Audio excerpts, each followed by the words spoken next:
Hey, thanks for joining me. Good to see you. I'm Jarrell. I make games for a living. Today I wanted to discuss a topic that's pretty interesting. When Pokémon Brilliant Diamond and Shining Pearl launched, there were a number of glitches that people were able to use in order to speedrun the game. I saw this video the other day from Small Ant, and I will put the link to his video in the description, but it's got 6 million views, so you've probably already seen this video.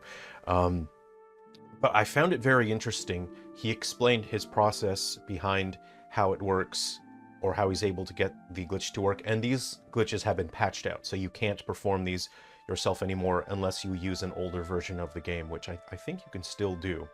So this is so very interesting to me, and I use the same game engine that Brilliant Diamond and Shining Pearl use. I use Unity a significant amount for work, but also just for fun as well. So I can explain to you from the back end exactly why this glitch works and what went wrong. So with that explanation out of the way, I'll just go ahead and shrink myself down with minimize, and we'll get started on the video.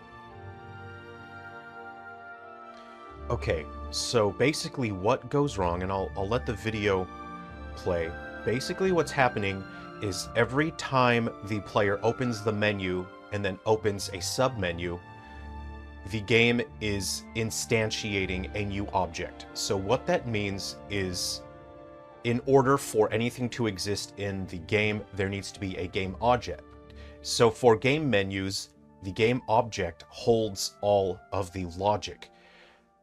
Usually, and what is the right thing to do, what is best practice, is for this game object to always exist, and for basically one parent object to hold all of the logic. It holds all of the submenus, all of the programming, all of the graphics should be contained under just one object. As the player opens submenus, then sub-objects are turned off and turned on. They're disabled and enabled. So they always exist. Every single menu, every sub-menu should always exist. They're just enabled or disabled. This is best practice. There's no reason why you shouldn't do this. But for some reason, the developers of Brilliant Diamond and Shining Pearl, instead of doing that, what they did is they're instantiating a new object. They are creating a new object. That means that they're taking a template object and then they're saying, okay, add that to the world. Just create a new menu object. Create a new submenu object. There's absolutely no reason why you should do this. It's not good for memory, especially in Unity, something like that. Especially with UI-heavy objects will result in memory leaks and memory fragmentation. So this is something that you should never do. In your menus, you should never instantiate, you should never just create a new object and add it to the game world, but that is what is happening in this glitch, and that is why it's able to work, is by button mashing, players were able to instantiate multiple instances of submenus, of game menus. And it's bizarre that this is a decision that the developers chose to make. In any reasonably designed game, there would always be the parent object for the menu. It always exists. When you press the menu button, it just enables the menu. It does not create a menu, but in this case, it is creating the game menu. It is instantiating it and adding it to the world, which is a very bizarre decision. So there's something that is one of the most important concepts in game design, is the concept of a switch. A switch is a variable. It is a value that is either true or false. You can think of it like a light switch. A light switch in your house is either on or off. If your light switch is on, then the light bulb will be illuminated. If the light switch is off, the light bulb is turned off. In the case of video games, how you disable the player from being able to walk around, from being able to interact with other objects, there would be a switch, a Boolean value, a bool value, that would be something In my games, I refer to it as action locked. So if action locked is turned off, then the player is able to walk around. If action lock is turned on, then the player cannot walk around. Now, you have to make sure that you turn off action locked. When you open the menu, then you can say turn action locked on. That means that the player can't walk around, the player cannot interact with other objects. But if you have multiple menus open, as Small Ant is explaining here, you can have multiple menus open, and if you only close one of them, that means that every time the menu is closed, then the value of action locked is disabled. And that means that the player can then move around and interact even though one of the menus is still open, even though you are talking to an NPC. That's how the glitches work, is you talk to an NPC. When you talk to an NPC, the value, the switch of action locked is turned on. When it's turned on, the player cannot walk around.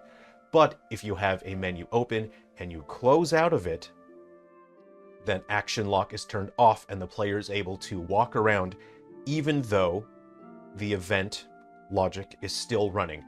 That's how these glitches are activating. He's also able to assign the old rod to multiple item slots. He's able to interrupt events. So basically what he's doing is using this.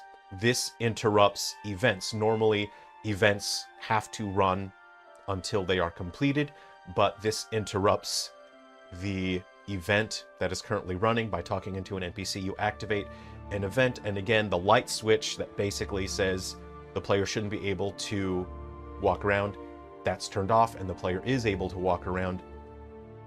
Then the event is able to push the player around into different locations.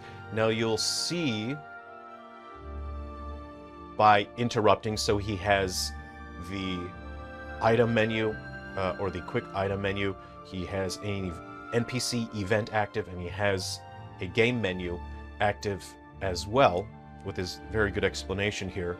He's able to interrupt the ledge jumping action, which allows him to elevate, and then this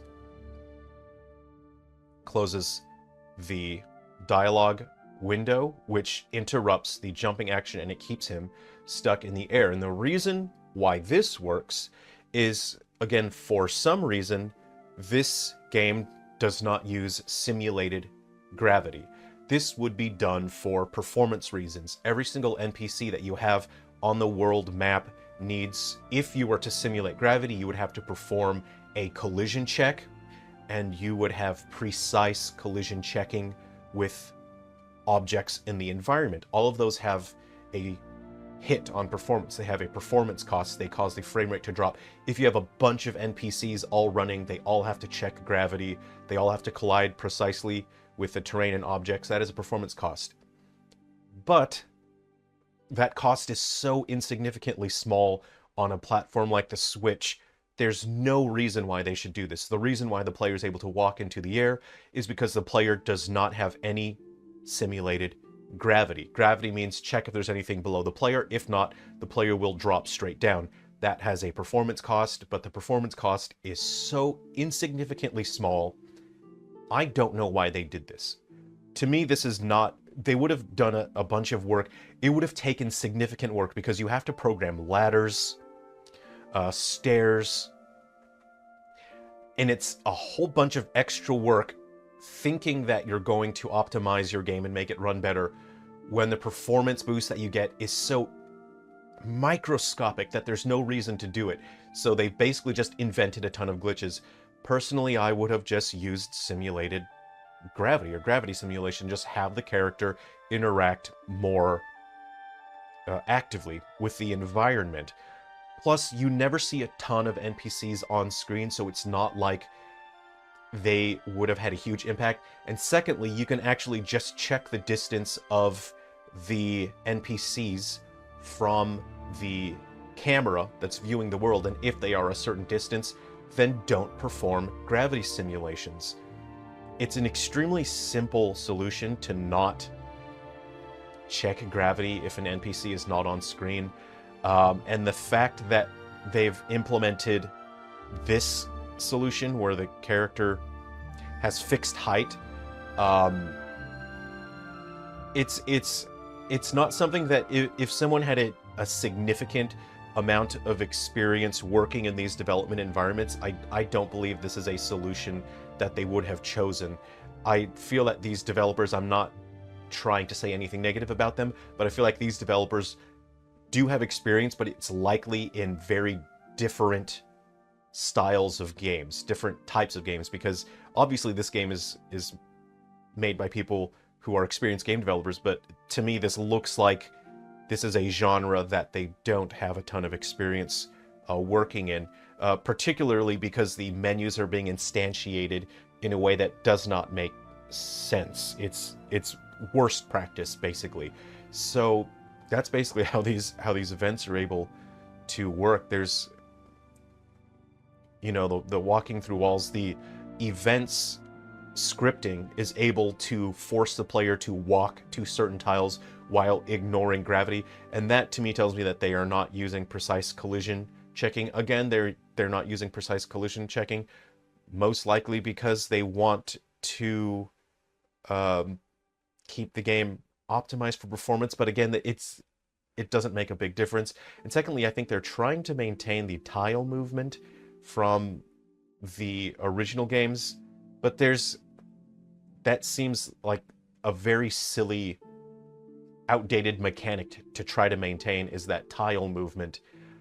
It's part of what makes the game feel archaic and outdated, is this tile-based movement, and there was really no need for it, especially when you see games like the 2D top-down style Zelda games. They don't use tile movement.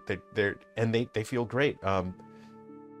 So yeah, I don't really understand a number of the decisions they've done here, but look, 17 minutes. So this video is interesting. I will link to it if you'd like to watch the explanation from Smallland. Okay, I hope that was interesting. I hope you've enjoyed taking a look at that. If there are any other questions when it comes to games, if you'd like glitches or just weird quirks explained, you can let me know in the comments and I'll see if I can take a look. It depends on the game. There's some things that I can't explain. If a game is made in Unity, that's basically...